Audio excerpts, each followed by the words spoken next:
केंद्रीय गृह मंत्री अमित शाह 29 मार्च को आएंगे बिहार। पटना में भाजपा प्रदेश कोर कमेटी के बैठक में होंगे शामिल। इस साल होने वाले बिहार विधानसभा चुनाव की तैयारी को लेकर भी की जाएगी चर्चा।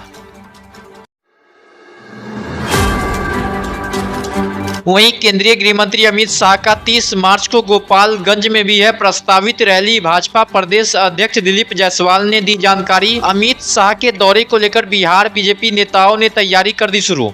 गृह मंत्री जी 2 दिवसीय कार्यक्रम उनका बिहार में हुआ है। 29 तारीख के शाम में गृह मंत्री जी पटना पहुंच रहे हैं और भारतीय जनता पार्टी के विधायक दल के साथ, सांसद के साथ और पदाधिकारियों के साथ उनका बैठक है। और 30 तारीख को 11 बजे से बापू सभागार में सहकारिता विभाग का एक सरकारी कार्यक्रम है और उसके बाद गोपालगंज में अभी प्रस्तावित है कि एक जनसभा को संबोधित करेंगे। बिहार विधानसभा में मोबाइल को लेकर हुई जोरदार बहस। सदन में मोबाइल के इस्तेमाल पर मुख्यमंत्री नीतीश कुमार को आया गुस्सा। स्पीकर नंद किशोर यादव से सदन में मोबाइल के उपयोग पर रोक लगाने की मांग।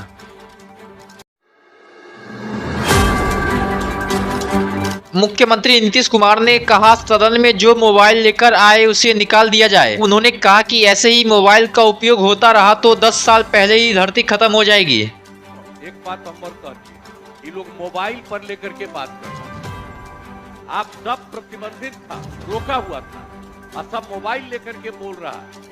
ये कोई बात है? आप तो करिए ना साहब, कोई मोबाइल लेकर के नहीं आए और प्रतिबंध करिए। वो तो पहले से किया हुआ है, काहे करे चल रहा है। ये 5-6 साल से शुरू हुआ है। इसके बाद तो 10 साल नहीं, उसके पहले ही धरती खत्म हो जाएगा। ये तो है, सब उसी को देखेगा। अरे भाई, उसके अलावे आप अलग तरह से बोलिए, फालतू बात है वो। आप पहले तो हम खूब देखते थे और जब हम जान गए 19 में कि गड़बड़ होने वाला है, आगे होगा, अब 20 से खूब लोग लिया, हम तो छोड़ दिए। सदन में मोबाइल के यूज करने पर भड़क गए मुख्यमंत्री नीतीश कुमार तो तेजस्वी यादव ने ट्वीट कर सीएम नीतीश कुमार को कहा निरक्षर मुख्यमंत्री। तेजस्वी यादव ने कहा सदन में कागज की खपत कम करने के लिए सवालों के ऑनलाइन जवाब की व्यवस्था की गई है। ऐसे में किसी विधायक को सवाल पूछने के लिए मोबाइल या टैबलेट देखना ही पड़ेगा।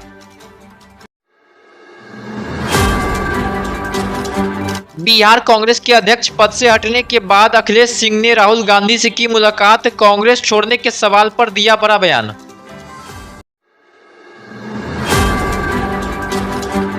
बिहार कांग्रेस के पूर्व अध्यक्ष अखिलेश सिंह से जब मीडिया ने कांग्रेस पार्टी में बने रहने का किया सवाल तो भड़क गए अखिलेश सिंह। मीडिया को कहा पागल। अरे आप पागल हैं क्या? अखिलेश सिंह ने कहा आप लोग पागल हो गए क्या? हम लोग पूरी ताकत के साथ पार्टी को मजबूत करने के लिए काम कर रहे हैं। हम लोगों का प्रयास होगा कि हमारी सरकार बिहार में बने। अरे आप पागल हैं क्या? इस तरह का सवाल करते हैं, पार्टी में बने रहेंगे। हम पार्टी को कैसे मजबूत करेंगे? आगे पार्टी को हर तरह, हर संभव कोशिश करेंगे कि पार्टी मजबूत हो और बिहार में सरकार हो। मुख्यमंत्री नीतीश कुमार के बेटे निशांत को जदयू में लाने की मांग हुई तेज। पटना में जदयू कार्यकर्ताओं की तरफ से लगाए गए पोस्टर में की गई बड़ी मांग। लिखा गया कि जदयू में निशांत कुमार को लाकर अहम जिम्मेवारी दी जाए।